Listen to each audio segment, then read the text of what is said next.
Hey everybody, it's PJ, and I feel like it's been forever since I did a drive around with me kind of a vlog.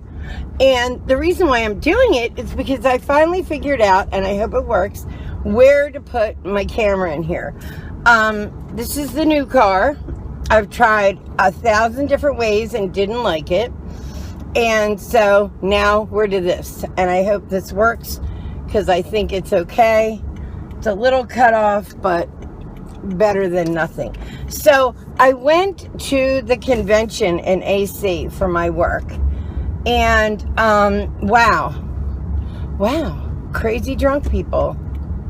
I don't drink anymore. I had my lifetime of drinking. I had my worst drunk. I'll tell you the story of my worst drunk. So I was sitting waiting. This is years and years ago. So I'm sitting waiting for, when I was married, for my husband, not my boyfriend that died, my ex-husband that comes and mows my yard every week. Him. For my husband to, well, now my ex-husband, but at the time, to come home from driving school. We were really young, and he was going to get his CDL, so he had to go to school in Harrisburg, Pennsylvania. So I'm waiting for him to get home, and our neighbor, Russell, comes over with an entire huge bottle of Southern Comfort, which is what I drink when I used to drink. I would just do shots of Southern Comfort. And I would drink some foo-foo drinks, but not a lot. I didn't like all the sugar I liked just shots of Southern Comfort. So I started drinking with him, and he was like, wow, you're matching me shot to shot. And I was. And then I don't know where he thought he was going in the middle of the night to go get another bottle of Southern Comfort, but he left. And when he left, my ex-husband had broken down on the way home and called our friends to come and pick him up really far away and bring him home. So while my friend's a couple, while the guy went to get him, the girl came over to tell me, and I'm pretty much blacked out drunk.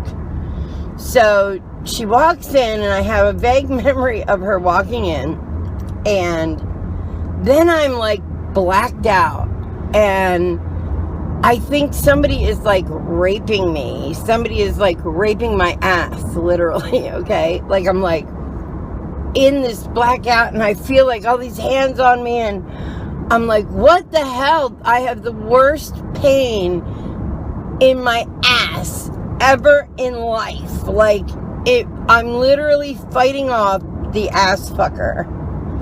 So I'm like, what is this? Like, but I'm so blacked out drunk.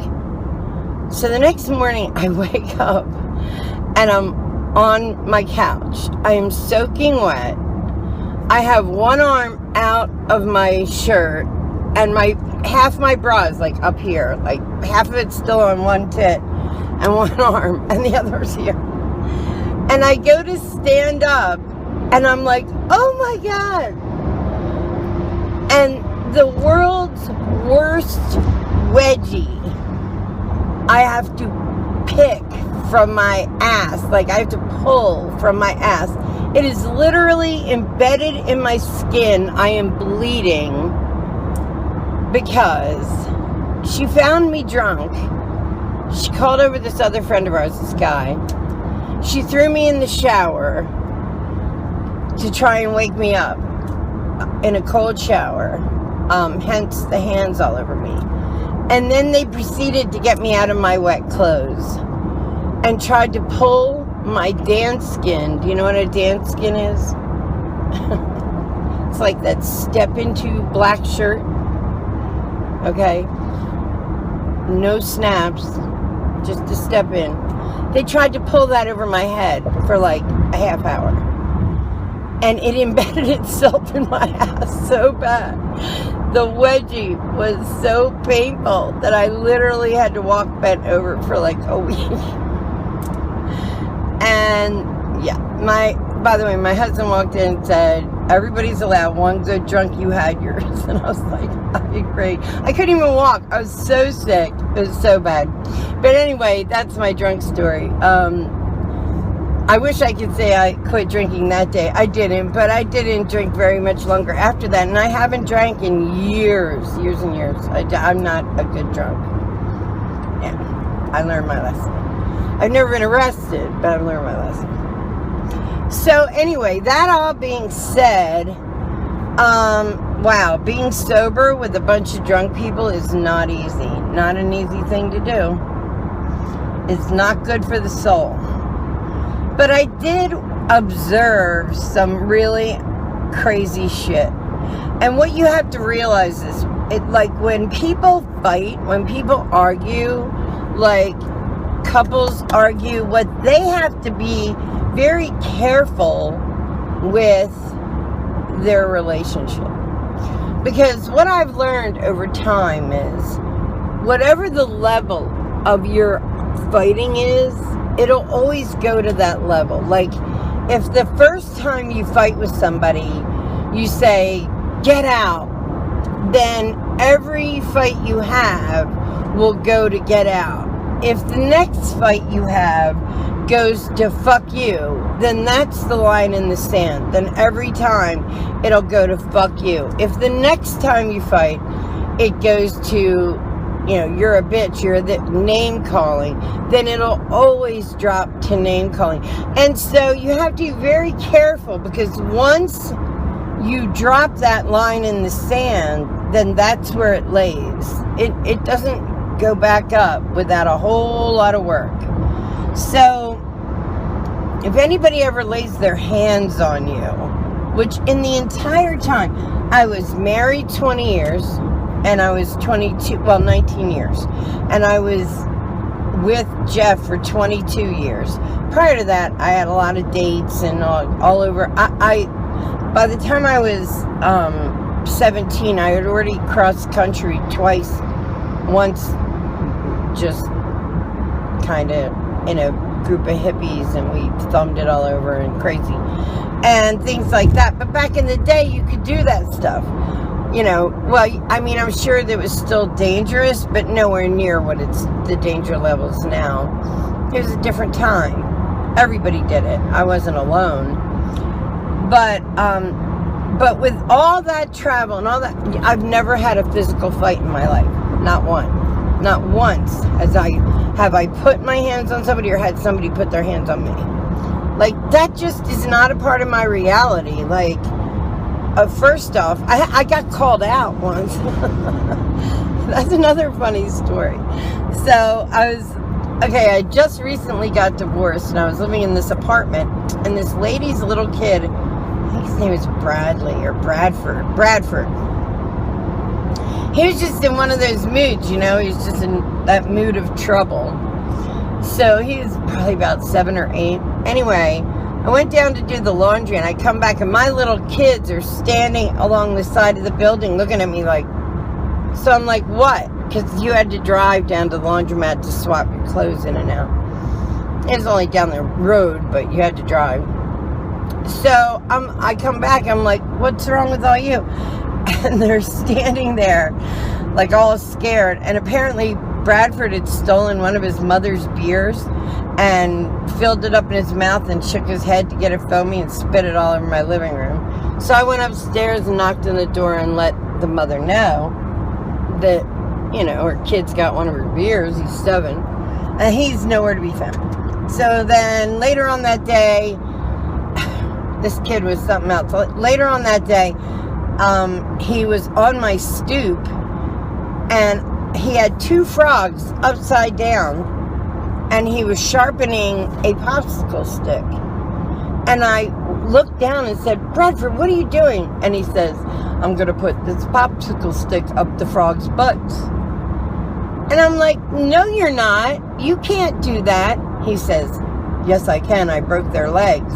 I said, oh my God, Bradford, take those little frogs, throw them back. We had a pond right there. Throw them back in the pond. No more of this shit. And I marched him upstairs to his mother.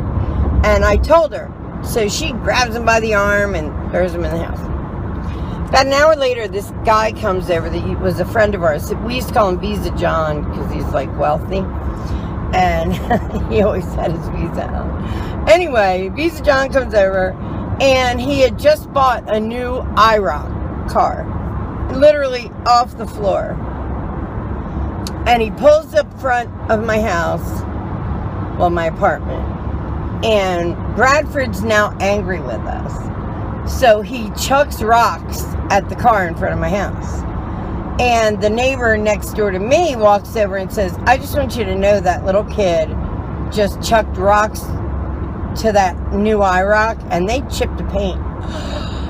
And this guy goes crazy. Visa John goes nuts. So he ends up calling the police because he wants like an insurance report to get it fixed.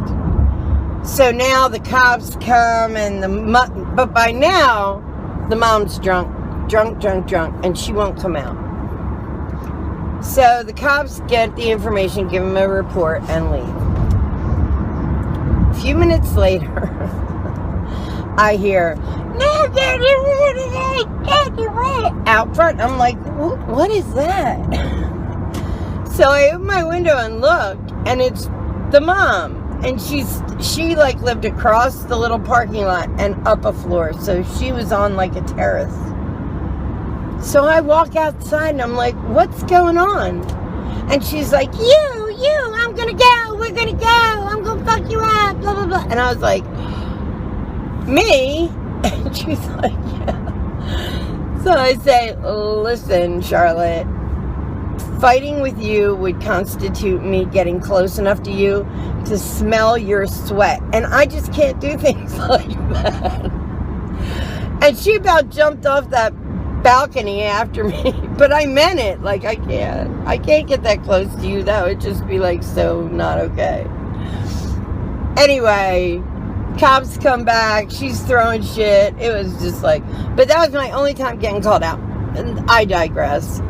My point is that be gentle with where you go, because I watched people fight at this convention over nothing. Not that I had a good time, but the fighting was retarded and it was like nonsensical. And then I would watch them go as low as they could go and thought, that's always going to be your bottom. Like, you have to be so careful even when you're fighting, because you don't want your bottom to be so hurtful that it'll tear up a relationship.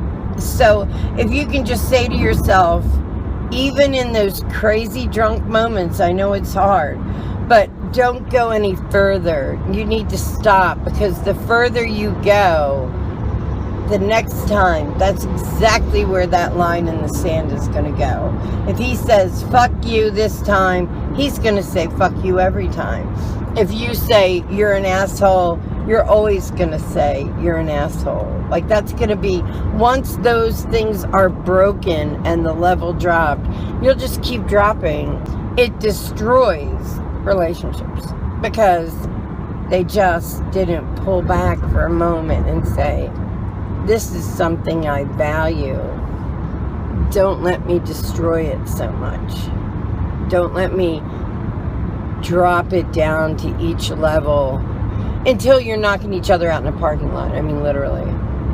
So, a little warning, just because I saw so many people go through shit that was so unnecessary, that the bottom's always the bottom. The line in the sand is written each time you argue, each time. Value your relationship enough to know, I'm not going there. I won't go there. Because if you don't, a lot of times they won't try to match you. And it's the matchy match that gets you in that trouble. So just keep it up here. You know, you can have an argument, you can have a fair fight. It's a great release. And makeup sex is usually fabulous. So everybody wants to fight once in a while, but just be careful the level of your arguments.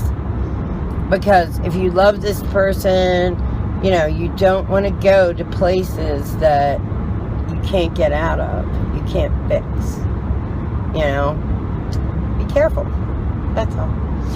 I love you guys. It's a beautiful day. I love you. If you'd like to follow me down the rabbit hole that is my life, hit the button down below and subscribe. Give us a thumbs up if you like this kind of video, a thumbs down if you don't. Either way, I got you watching. Manifest something good in your life. And I mean those words. Manifest something good in your life. I manifested you. And that's what I wanted to do. I want lots of you to watch me so that I can have more friends and we can get bigger. And that's what I want. That's what I want to manifest. I believe it's going to grow. My Etsy shop is going to be wonderful. Yeah, like that. I can't wait for the Etsy shop to open. It's getting so close. I love you guys. Bye. Have a great day.